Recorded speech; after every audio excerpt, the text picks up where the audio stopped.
Guys आज के इस वीडियो में मैं टोटल 30 वोकेबलरी वर्ड्स के बारे में बात करूंगा। मतलब कुछ बेसिक से इंग्लिश वर्ड्स के बारे में बात करूंगा जिनका यूज़ आप अपने डेली लाइफ में इजीली कर पाओगे। तो चलिए इस वीडियो को स्टार्ट करते हैं। हमारा पहला सेंटेंस है most of girls adore chocolates. यहाँ पर एक वर्ड है अडोर, इसको एज अ वर्ब यूज़ किया जाता है। इसका मतलब होता है किसी चीज़ को या फिर किसी पर्सन को बहुत ज़्यादा पसंद करना, या फिर इसको इस सेंस में भी बोल सकते हैं किसी चीज़ को या फिर किसी पर्सन को बहुत ज़्यादा प्यार करना। तो यहाँ पर इस लाइन का मतलब होगा ज़्यादातर लड़कियाँ चॉकलेट्स को बहुत ज़्यादा पसंद करती हैं। Next one is for this magic I need a volunteer from the audience. ये जो लाइन है ये ज़्यादातर मजिशियंस के द्वारा बोली जाती हैं। मतलब जब जादूगर स्टेज पर खड़े होकर अपने जादू को परफॉर्म कर रहे होते हैं, उनको उस जादू को पूरा करने के लिए ऑडियंस में से एक इंसान की ज़रूरत पड़ती है, तो उस टाइम पर वो इस लाइन को बोल देते हैं। तो यहाँ पर एक वर्ड है वॉलंटियर, इसको एज अ नाउन और एज अ वर्ब दोनों तरीके से यूज़ कर सकते हैं। जब हम इसे एज अ नाउन यूज़ करते हैं तो इसका मतलब होता है अपनी इच्छा से काम करने वाला एक इंसान, या फिर स्वयं सेवक भी बोल सकते हैं। लेकिन जब हम इसे एज अ वर्ब यूज़ करते हैं तो इसका मतलब होता है अपनी इच्छा से काम करना। तो यहाँ पर इस लाइन का सिंपली मतलब होगा फॉर दिस मैजिक, मतलब इस जादू के लिए या फिर इस जादू को पूरा करने के लिए। I need a volunteer from the audience, मतलब मुझे ऑडियंस में से एक वॉलंटियर की ज़रूरत है या फिर एक ऐसे इंसान की ज़रूरत है जो जादू को पूरा करने में मेरी मदद करेगा। Next one is I got enclosed silver play button when I crossed 1 lakh subscribers on my channel. यहाँ पर एक वर्ड है enclose, इसको एज अ वर्ब यूज़ किया जाता है। इसका मतलब होता है किसी चीज़ को किसी लिफाफे में पैक कर देना या फिर किसी चीज़ को किसी चीज़ में पैक कर देना। यहाँ पर enclosed यूज़ किया जा रहा है। ये जो enclosed है ये पास्ट पार्टिसिपल फॉर्म है enclose की। तो हम इसे किसी चीज़ के लिए यूज़ कर सकते हैं, मतलब कोई चीज़ है जो पैक्ड है पहले से ही किसी चीज़ में। तो यहाँ पर इस लाइन का मतलब होगा जब मैंने अपने चैनल पर 1 लाख सब्सक्राइबर्स पूरे किए तो मुझे पैक्ड सिल्वर प्ले बटन मिला, मतलब जो सिल्वर प्ले बटन था वो किसी चीज़ पे पैक था। नेक्स्ट मैं बात करूँगा water is trickling from the faucet of kitchen. यहाँ पर एक वर्ड है ट्रिकल, इसको यहाँ पर एज अ वर्ब यूज़ किया जा रहा है। इसका मतलब होता है कुछ लिक्विड चीज़ है वो बूंद बूंद करके टपकना। तो यहाँ पर बोला जा रहा है जो पानी है वो किचन के नल से बूंद बूंद करके टपक रहा है। Next one is I will not go from here no matter what. यहाँ पर एक फ्रेज़ है नो मैटर वॉट, इसका मतलब होता है चाहे कुछ भी हो जाए या फिर भले ही कुछ भी हो जाए। तो यहाँ पर इस लाइन का मतलब होगा चाहे कुछ भी हो जाए मैं यहाँ से नहीं जाऊँगा, या फिर ऐसे भी बोल सकते हैं भले ही कुछ भी हो जाए मैं यहाँ से नहीं जाऊँगा। Next one is I swerved my bike to avoid hitting the cyclist. यहाँ पर एक वर्ड है स्वर्व, इसको एज अ वर्ब यूज़ किया जाता है। इसका मतलब होता है कि कुछ अचानक से या फिर झटके से मोड़ देना। तो यहाँ पर बाइक के बारे में बात की जा रही है कि मैंने अपनी बाइक को अचानक से या फिर झटके से मोड़ दिया। क्यों? To avoid hitting the cyclist, मतलब साइकिल वाले से टकराने से बचने के लिए। Next one is I phoned her but her voice was indistinct. यहाँ पर इनडिस्टिंक्ट एक एडजेक्टिव है। इसका मतलब होता है कि कुछ है जो अस्पष्ट है, मतलब धुंधला है या फिर साफ साफ नहीं है। तो यहाँ पर इस लाइन का मतलब होगा कि मैंने उसे फ़ोन किया लेकिन उसकी जो आवाज़ थी अस्पष्ट थी, मतलब मुझे साफ साफ सुनाई नहीं दे रही थी। Next one is she is so dilated for meeting. यहाँ पर एक एडजेक्टिव है डिलाइटेड, इसका मतलब होता है कोई पर्सन है जो बहुत ज़्यादा खुश है या फिर कोई पर्सन है जो बहुत ज़्यादा प्रसन्न है किसी चीज़ को लेकर। तो यहाँ पर इसका मतलब होगा कि वो जो लड़की है वो मिलने के लिए बहुत ज़्यादा खुश है या फिर प्रसन्न है। Next one is take out your pent up feelings. Pent up यहाँ पर एक एडजेक्टिव है, इसका मतलब होता है कुछ है जो मन में दबा हुआ है, मतलब वो आपने मन में छुपा रखा है। तो यहाँ पर इस लाइन का मतलब होगा कि आपके मन में जो भी भावनाएं दबा रखी हैं आपने, या फिर आपके मन में जो भी फीलिंग्स हैं वो आपने छुपा रखी हैं, उनको बाहर निकालो। Next one is I differ with you on that question. यहाँ पर आई डिफर विद यू एक फ्रेज होती है, इसका मतलब होता है किसी से समानता ना रखना या फिर किसी एक पर्सन की राय किसी दूसरे पर्सन से अलग होना। तो यहाँ पर यही बोला जा रहा है आई differ with you on that question, मतलब उस प्रश्न को लेकर मेरी राय तुमसे अलग है या फिर मेरी राय तुमसे समानता नहीं रखती है। Next one is how come you are so early. यहाँ पर हाउ कम एक फ्रेज़ होती है, इसका मतलब होता है क्यों और कैसे या फिर ऐसे कैसे, दोनों सेंस में इसका यूज़ किया जाता है। तो यहाँ पर इस लाइन का मतलब होगा मतलब तुम ऐसे कैसे इतनी जल्दी आ गए। Next one is I see no objection to your proposal. यहाँ पर सी नो ऑब्जेक्शन एक इडियम होती है, इसका मतलब होता है किसी से कोई आपत्ति ना होना या फिर किसी से कोई ऐतराज़ ना होना। तो यहाँ पर यही बोला जा रहा है कि तुम्हारे प्रस्ताव को लेकर मुझे कोई भी आपत्ति नहीं है या फिर तुम्हारे प्रस्ताव को लेकर मुझे कोई भी ऐतराज़ नहीं है। Next one is she was so indignant when I denied to go for shopping with her. यहाँ पर इंडिग्नेंट एक एडजेक्टिव है, इसका मतलब होता है कि कोई पर्सन है वो गुस्सैल है या फिर क्रोधित है किसी चीज़ को लेकर। तो यहाँ पर इस लाइन का मतलब होगा जब मैंने उसके साथ शॉपिंग के लिए जाने के लिए मना किया तो वो इस चीज़ को लेकर बहुत ज़्यादा क्रोधित हो गई थी।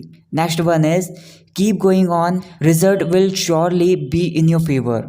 यहाँ पर गो ऑन एक फ्रेजल वर्ब होती है, इसका मतलब होता है कि कुछ जारी करके रखना या फिर बीच में ना छोड़ना, मतलब आप कुछ कर रहे हो तो उसको जारी रखना, उसको करते रहना।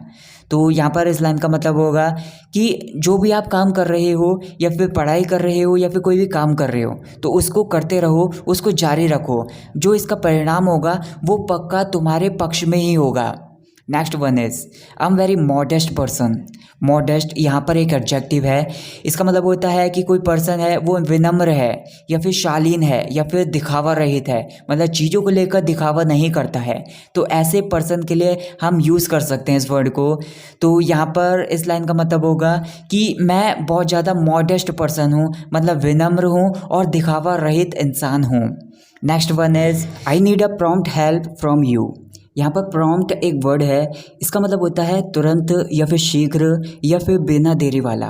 तो यहाँ पर इस लाइन का मतलब होगा कि मुझे तुमसे एक तुरंत मदद चाहिए। Next one is people were ululating when singer was singing on the stage. Ululate यहाँ पर एक वर्ब है, इसका मतलब होता है खुशी में शोर मचाना या फिर खुशी में चिल्लाना। तो यहाँ पर बोला जा रहा है जब सिंगर स्टेज पर गाना गा रहा था तो लोग खुशी से शोर मचा रहे थे या फिर खुशी में चिल्ला रहे थे। Next one is his a turncoat. Turncoat यहाँ पर एक नाउन के रूप में यूज़ किया जाता है, इसको हम किसी पर्सन के लिए यूज़ कर सकते हैं, मतलब कोई पर्सन है वो दल बदलू है, मतलब अगर किसी पर्सन पे विश्वास करते हैं तो वो विश्वास को तोड़ देता है, विश्वासघाती है। तो यहाँ पर यही बोला जा रहा है कि वो दल बदलू है या फिर विश्वासघाती है।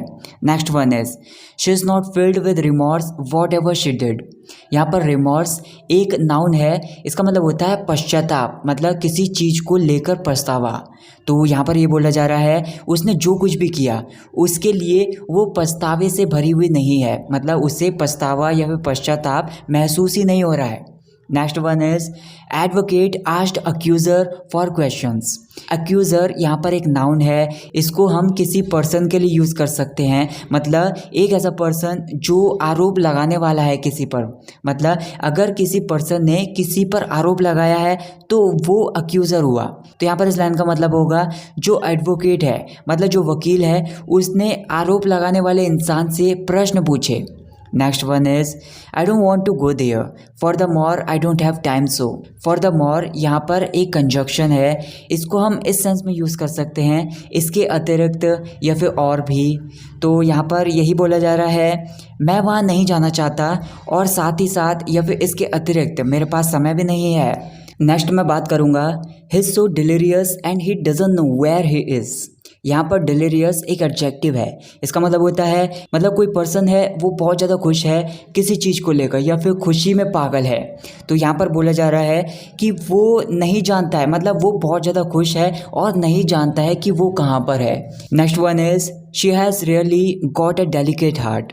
यहाँ पर डेलिकेट एक एडजेक्टिव के रूप में यूज़ किया जाता है। इसका मतलब होता है कि कुछ है जो नाजुक है या फिर कमज़ोर है या फिर संवेदनशील है, इन सेंस में इसका यूज़ कर सकते हैं। तो इसका मतलब होगा कि मतलब उसका जो दिल है वो सच में बहुत ज़्यादा कमज़ोर है या फिर उसके पास सच में एक कमज़ोर दिल है या नाजुक दिल है। Next one is she is deeply religious so she worships daily. यहाँ पर डीपली एक एडवर्ब के रूप में यूज़ किया जाता है। इसका मतलब होता है गहराई से। तो और रिलीजियस एक एडजेक्टिव है, एक ऐसा इंसान जो धार्मिक है या फिर धर्मनिष्ठ है।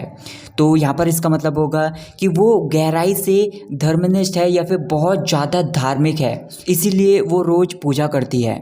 Next one is nobody is inferior to you here. यहाँ पर इन्फीरियर एक नाउन भी है और एक एडजेक्टिव भी है। तो यहाँ पर इसको एज अ नाउन यूज़ किया जा रहा है। इसका मतलब होता है कि कोई चीज़ है या फिर कोई पर्सन है जो उसकी इम्पोर्टेंस से लोअर है, मतलब घटिया है। तो यहाँ पर ये बोला जा रहा है कि यहाँ पर तुमसे घटिया कोई भी नहीं है। Next one is please read this list of names of. यहाँ पर रीड ऑफ एक फ्रेजल वर्ब होती है। इसका मतलब होता है किसी चीज़ को, जैसे कोई लिस्ट है उसको जोर जोर से पढ़ना। तो यहाँ पर आप किसी से कह रहे हो कृपया इस लिस्ट में जो नाम लिखे हैं उनको जोर जोर से पढ़ो। Next one is everyone complimented me on my performance. यहाँ पर कॉम्प्लीमेंट एक वर्ड है, इसको एक नाउन के रूप में भी यूज़ कर सकते हैं और एक वर्ब के रूप में भी यूज़ कर सकते हैं। जब हम इसे एज अ नाउन यूज़ करते हैं तो इसका मतलब होता है किसी की प्रशंसा या फिर किसी की तारीफ। लेकिन जब हम इसे एज अ वर्ब यूज़ करते हैं तो इसको एक्शन के रूप में बदल देंगे, मतलब किसी की प्रशंसा करना या फिर किसी की तारीफ करना। तो यहाँ पर ये बोला जा रहा है हर किसी ने मेरी तारीफ की ऑन माई परफॉर्मेंस, मेरी परफॉर्मेंस को लेकर। Next one is I am full of anxiety about my future. Anxiety यहाँ पर एक नाउन है। इसका मतलब होता है किसी चीज़ को लेकर घबराहट या फिर चिंता। तो यहाँ पर इसका मतलब होगा कि मुझे फ्यूचर को लेकर घबराहट है, मतलब मैं घबराहट से भरा हुआ हूँ या फिर चिंता से भरा हुआ हूँ फ्यूचर को लेकर। Next one is she is a callus person. Callus एक एडजेक्टिव के रूप में यूज़ किया जाता है। इसका मतलब होता है कि कोई पर्सन है वो पत्थर दिल है, मतलब उसके पास इमोशंस ही नहीं है, वो अपने इमोशंस से भरा हुआ नहीं है, कठोर दिल है। तो यहाँ पर किसी लड़की के बारे में बात की जा रही है कि वो एक पत्थर दिल इंसान है या फिर कठोर इंसान है। Next one is her speech was gushing. Gushing यहाँ पर एक एडजेक्टिव है। इसका मतलब होता है कि कुछ है जो भावुक है या फिर इमोशनल है, मतलब उसकी जो स्पीच थी, उसका जो भाषण था वो भावुक था या फिर इमोशनल था। So that's it guys for this video. Guys अगर आपने ये वीडियो यहाँ तक देख ली है तो मैं चाहता हूँ कि आप कॉमेंट्स में 515 टाइप करके मुझे बताइए। इससे मुझे पता चल जाएगा कि आपने वीडियो को लास्ट तक देखा है। और आपको ये वीडियो कैसी लगी मुझे कॉमेंट करके ज़रूर बताइए। Thank you so much for watching this video. I'll catch you in the next video. Take care.